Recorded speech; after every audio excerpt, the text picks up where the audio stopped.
Parte de Podemos, voy a limitarme a explicar las tres primeras resoluciones que ya tienen en sus manos, porque la cuarta y la quinta efectivamente responden al acuerdo programático y no tienen necesidad por nuestra parte de mayor explicación, y además las están explicando otros grupos también. Sobre nuestra primera resolución, queremos recordar que la libertad es el concepto más querido y tal vez el más desvirtuado en la historia de la humanidad. Posiblemente, tanto las mayores barbaridades como las acciones más sublimes se han realizado en nombre de la libertad. La política no puede ser solo el terreno de la filosofía, no es solo un terreno de debate. Un gobierno debe ser juzgado en función de las capacidades concretas que es capaz de otorgar a su ciudadanía. Por tanto, en Podemos Aldugu entendemos que un gobierno democrático y justo es aquel que de verdad garantiza esas capacidades concretas. Porque no se puede elegir si no se está informado, porque no se puede elegir si no hay educación, porque no se puede elegir si no se tiene sanidad, porque no se puede elegir si existen violencias machistas y conculcación de derechos, y no se puede elegir si no hay una adecuada convivencia entre la ciudadanía. Por lo tanto, la política debe asegurar que cada persona, cada ciudadana, tenga las capacidades suficientes para poder convertir sus derechos, esos que están recogidos en las leyes y que tan pomposamente proclamamos una y otra vez en constituciones y declaraciones universales, en verdadera realidad. Por eso, para este grupo, esto es lo verdaderamente importante, porque si no aseguramos las condiciones básicas, no podremos decir con orgullo que somos, y si no somos, no existimos, y por lo tanto no decidimos. Recuerden siempre que lo que no se nombra no existe, lo que no existe no decide y no es objeto de derecho. Si ustedes nos preguntasen qué Navarra queremos, la respuesta sería muy sencilla. Aquí hemos oído hablar de banderas, de identidades, de falsos conflictos, de cosas que tienen la potencialidad de dividirnos, de enfrentarnos, y eso nos resta mucha capacidad a todo Navarra. No podemos hablar de derechos colectivos, salvo como la expresión de la suma, es más que la suma, la multiplicidad de capacidades individuales y de derechos. Esto ya lo dijeron en su momento los infanzones de Obanos, cuando de pie en los campos, con los pies en el barro y la mirada grave de la rebelión, acuñaron el lema que está en el frente de la Diputación Navarra: pro libertate patria, gens libera state. Si quieres una patria libre, sé libre. Si ustedes nos preguntasen qué Navarra queremos, nuestra respuesta seguirá siendo que muy sencilla. Nuestra identidad es social. Navarra será el orgullo de las personas que vivan en esta tierra y que cuando les pregunten por su comunidad hablarán de valores, de cómo somos solidarias, personas solidarias con la gente más necesitada, de cómo nos protegemos entre nosotros y nosotras y nos ayudamos, de cómo educamos a nuestros niños y niñas y de cómo cuidamos a nuestra gente mayor, de cómo practicamos el buen trato en todas nuestras relaciones y que al unísono defendemos conjuntamente hombres sí, machistas no. ¿Y cómo lo hacemos todo esto? Es indudable que en el actual contexto necesitamos una gran capacidad de reacción. La democracia se ha visto totalmente superada por la existencia de poderes económicos y fácticos que todos los identificamos fácilmente. Los grandes bancos, las grandes empresas multinacionales, los oligopolios eléctricos, los lobbies, ellos son los que tradicionalmente han limitado las capacidades de las personas, la democracia y el derecho a decidir.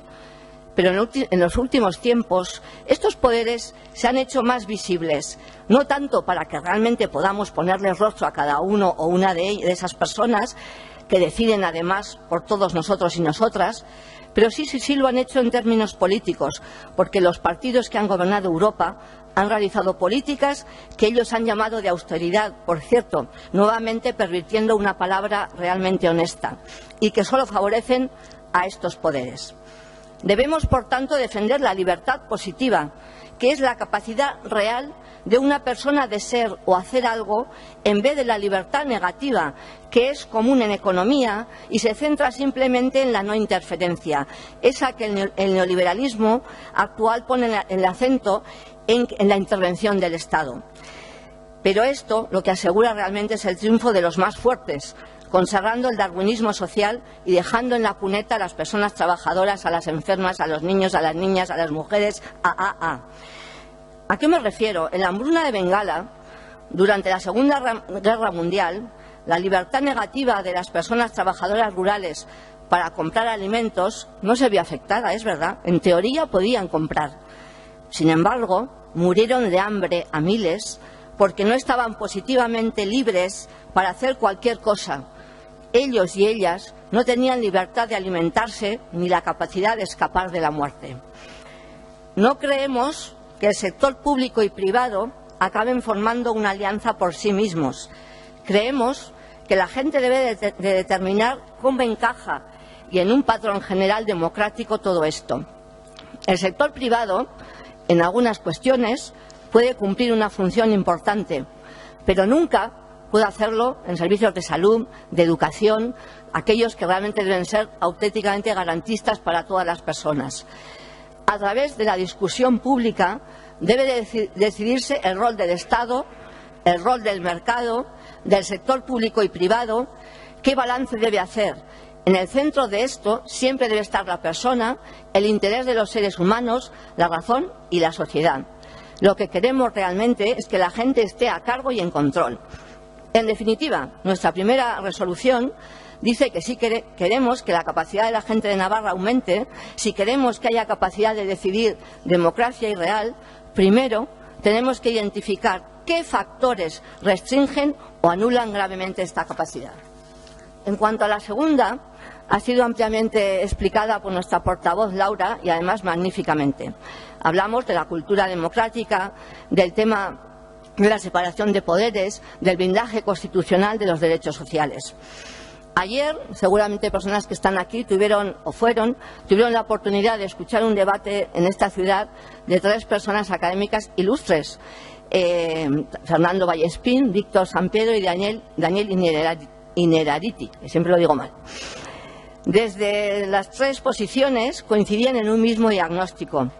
La política está perdiendo la batalla frente al poder político, que la ha desdibujado primero y la ha sometido después, y frente a la ciudadanía, a la que ha abandonado e indignado. Necesitamos, pues, una transformación radical de la política. La pregunta entonces es, ¿cómo recuperar lo político, todo su poder social, frente a su lectura como simple gestión o como acción subordinada y sometida por lo económico? Pues sencillamente con el aumento de la capacidad crítica de la ciudadanía, lo que tiene mucho que ver con las redes sociales, que hoy tenemos capacidad ya para poner eso en total funcionamiento y reconectarnos con esta sociedad. Pues bien, Podemos Aldugú lo tiene muy claro. La cultura democrática se construye y cultiva regresando a la sociedad, recuperando la articulación con la gente, impidiendo la privatización creciente de lo político, de la acción política e institucional. En este sentido, defendemos claramente un debate político amplio que permita rediscutir a fondo la organización política, económica y territorial, sin las censuras que se impusieron en su momento a la hora de elaborar la Constitución del 78. Sin embargo, es verdad que esta petición se viene encontrando con el rechazo de las fuerzas políticas tradicionales que parecen tener miedo a hablar de procesos constituyentes y recuerden que el miedo siempre nos paraliza y que además impiden buscar sinergias y en esto también hay que ser valientes. Para nosotros y nosotras, avanzar en eso que llamamos nueva política requiere diagnósticos y proceso, también nuevo, realizados con una nueva mirada que parte de un principio fundamental: mantener una actitud constante de escucha, comunicación y articulación con la ciudadanía.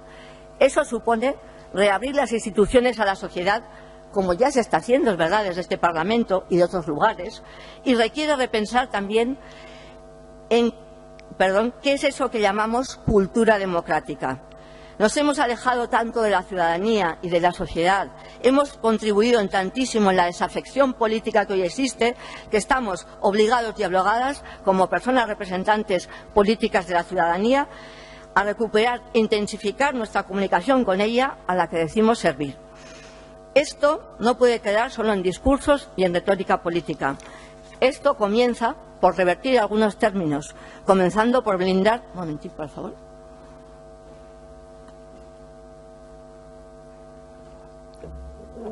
Por brindarnos el límite de déficit público para asegurar al sector financiero el pago de una deuda contraída con métodos oscuros, sino el blindaje constitucional de los derechos sociales. Porque hay que decirlo muy claro, las personas deben estar por encima de los números y el bien común por encima de los intereses privados. Esto es lo que estamos defendiendo en nuestra segunda resolución. Y por último, la tercera. Es una resolución que lo que planteamos es el rechazo al TTIP, ustedes la tienen, y a la Ley de Estabilidad Presupuestaria y al estricto cumplimiento del déficit cero. El TTIP, ¿por qué? Porque es una de las partes que en estos momentos tiene más controversia en toda Europa. La cláusula en concreto ISDS, que es la cláusula para resolver problemas entre corporaciones y Estados, de manera que cuando una corporación financiera considere que una ley nacional, autonómica o local le impide obtener los beneficios que esperaban, podrá demandar a ese Estado y entonces se creará una corte privada formada por 3 árbitros que van a decidir si el Estado tiene que indemnizar con dinero público a esa empresa privada. Lo que vemos en esto es un ataque claro de las políticas neoliberales que vienen por muchos frentes. Lo que sí es esto es realmente un modelo económico y de comercio que afecta a todos los aspectos de nuestra vida diaria. Acaba el tiempo, señora Sáez Barrao. Sí, estamos pues, y en esta misma línea queremos decir también la reforma del artículo 135 y la deuda, que ya lo hemos explicado muchas veces aquí. Por último, y solamente por terminar, recordarles un resumen de nuestras 3 cosas. Primero, no tengan miedo al debate y a la democracia. Como he dicho antes, el miedo paraliza e impide la verdadera democracia y el empoderamiento colectivo. Segundo, recuerden que la libertad para decidir es intrínseca al ser humano en todos los ámbitos de nuestra existencia y que no hay que ponerle diques. Tercero, apliquen el lema de Clara Campoamor. Para aprender democracia hay que vivir en ella y ejercitarla. Para aprender a decidir hay que ejercitar el derecho. Sencillamente, tan simple como eso.